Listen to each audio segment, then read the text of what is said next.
Hey everybody, so it's Sparrow and welcome back to Makeup for Dummies. Yeah, we've been gone for a long time and I apologize, but I'm here and it's time to talk highlighters. The glow trend has not died and we are going into autumn where you can still glow. Summer glow, autumn glow, winter glow, spring glow. Ain't changed, not a bit. But obviously you guys, there are different types of highlighters, and since the highlighter market has expanded, maybe we should discuss them, especially Cover FX has its own shit, its own illuminating the drops, and it gets confusing after a while. So I have the three major types of highlighters with me to kind of talk about really quick, or for as long as I need to. So the major, most prevalent, easiest to find type of highlighters are powder highlighters. Indies make them, major brands make them, high-end brands make them, drugstores make them. Everybody makes powder highlighters. This is my powder highlighter palette from Luxie Beauty. It was the original offer where it was like 6 highlighters and the palette for $50. This I now have, now the deal is like, I think it's 4 of these, which are $7.50 each, and a Z palette, like a mini Z palette or so, I believe. Anyway, powder highlighters are just, they're like an eyeshadow, but somehow some are more pigmented, some are more powdery. So, and each of them have their own varying luminosities, finishes, everything. There's some that are matte powder highlighters, metallic, satiny, glittery. There's all types. So my favorite from this palette is this one in the center, and it's called Honey Child, and it is like a smooth one. And you can see it is a satin finish, not metallic, right? It's a satin finish, and it's like kind of subtle when you don't have it hitting the light. It's very subtle, right? That's my favorite type of highlighter. Are highlighters that don't really need, they only, when the light hits them, that's it, from the side, that's when you see it. Otherwise, you don't really see it. Some people like metallic highlighters. So this one from Luxie is called La Belle, and it is very similar in shade to Honey Child, but you can see the very drastic change in finish is a metallic. These are the simplest ones. They are best for people with oily skin, since powder products are best for us. They are and Luxie ones are very smooth. Anastasia Beverly Hills has those glow pits, which are very smooth and creamy as well. The things that you should worry about are powdery ones. So taking one from this palette, the discontinued shade Foxy is known for being powdery, as it's like, as I rub it, you see how you can see it real clearly that there's like a chunk of product on my hand. Now watching me swatch it, there's so much product caked up on it. There's so much product caked up on it. You can see powdery highlighters are what you should worry about with powder highlighters. Ones that are like, so when you swatch them in the store, if they kind of smush under your finger and you get a lot of it on your finger, that's not even like a finish, it's just mushed on there. Consider that you're going to be buying a very powdery highlighter that is not really going to be great when you go and stick your brush into it. Powder highlighters also leave a lot of dust around, the product. So if you are a little bit anal about keeping your shit clean, that's not going to be conducive. However, powder highlighters also have fun colors. My Luxie fun colors are Fallen, which is this really nice metallic one from the Aurora collection. I have other ones from ABH, and it's like this white silvery pastel color. I don't wear it very often because I have to wear a lot of cool tones and I tend to put on other stuff, but it's really pretty. And then the unique one, before there was ABH Moonchild, there was the, albeit powdery, I'm seeing powdery, Ever After from Luxie. So it looks white, the pan, right? Get the powder off. That shit is straight purple. And the more you blend these, the more sheer they are. Swatches will tell you the shade, but only applying it to your face is what's gonna actually tell you how it glows on you and how it sits on your face. I'm actually using eyeshadow as a highlighter, which is a thing. I'm using the one from the Jackie Aina palette, and it's a little bit dark. So actually from the front, I can kind of see where like I ended placing it. and I can see that it's darker than the center of my face. So that's also something you should keep in consideration when buying highlighters is, what is it gonna look like on my face from the front? Because if you can see it from the front, your highlighter's starting to kind of push into blush territory, you know? Blushes are supposed to be seen. Highlighters are supposed to illuminate the high points of your face and bring them outward. If you can see it from the front and it's illuminating, but it's supposed to be illuminating this way, it might mess with your brain a little bit. But that's powder highlighters. Powder highlighters are easy to find. They can be cheap. They can range from cheap to expensive. From all different types of brands, they tend to feel the same.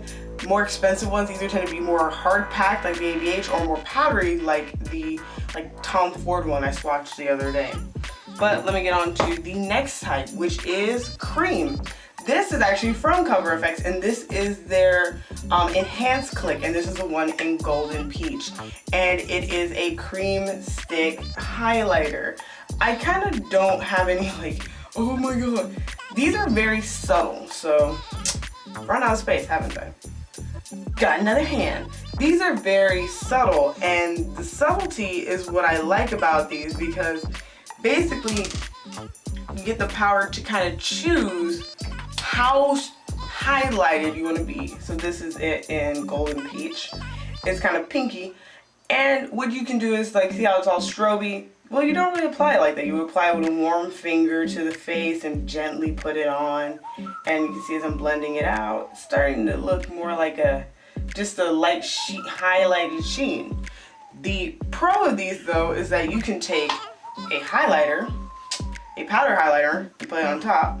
I'm gonna take Divine from Looksee and put it right on top, gently, to give you a nice strobed effect.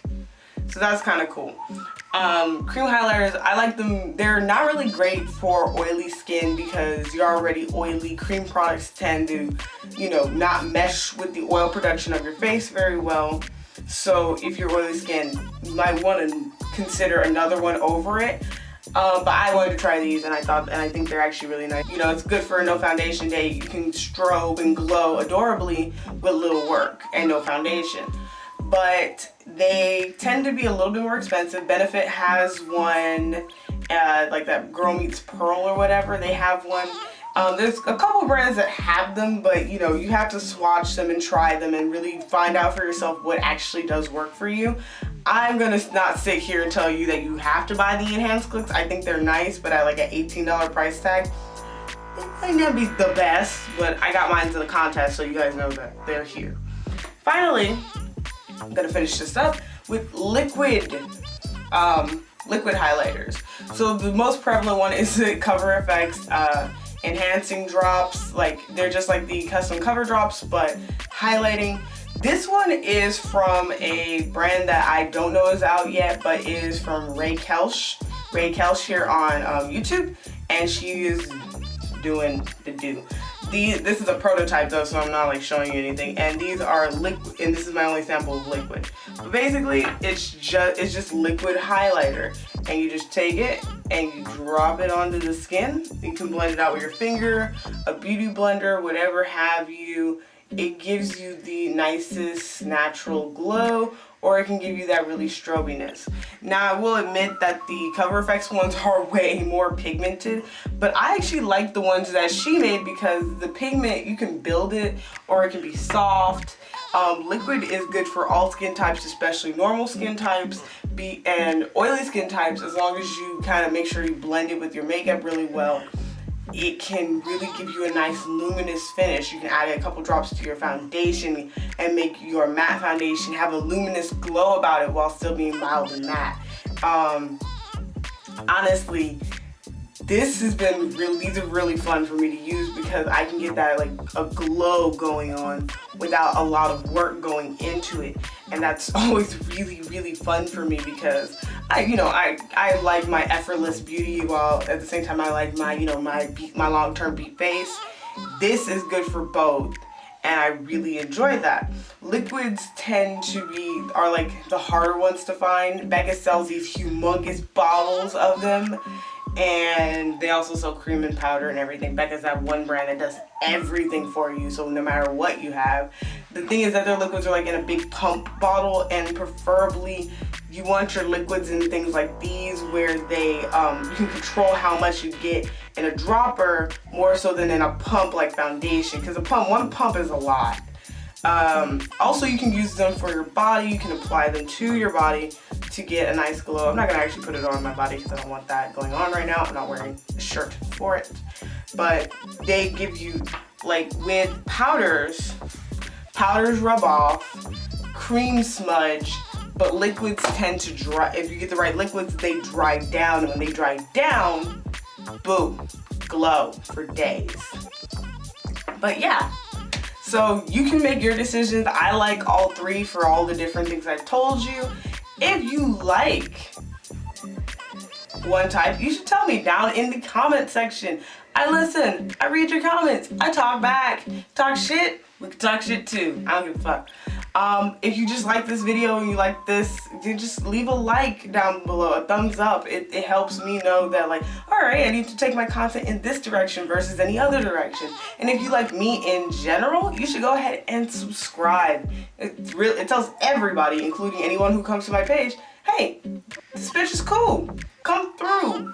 I also have the discussion tab on my page open, so if you guys want to discuss anything else, discuss it there. I'll pop in whenever it's necessary. If y'all don't want me there, tell me. I'll go away. Y'all can continue discussing whatever the hell you want at me. But thank you guys so much for watching, and I will see you guys tomorrow. Bye.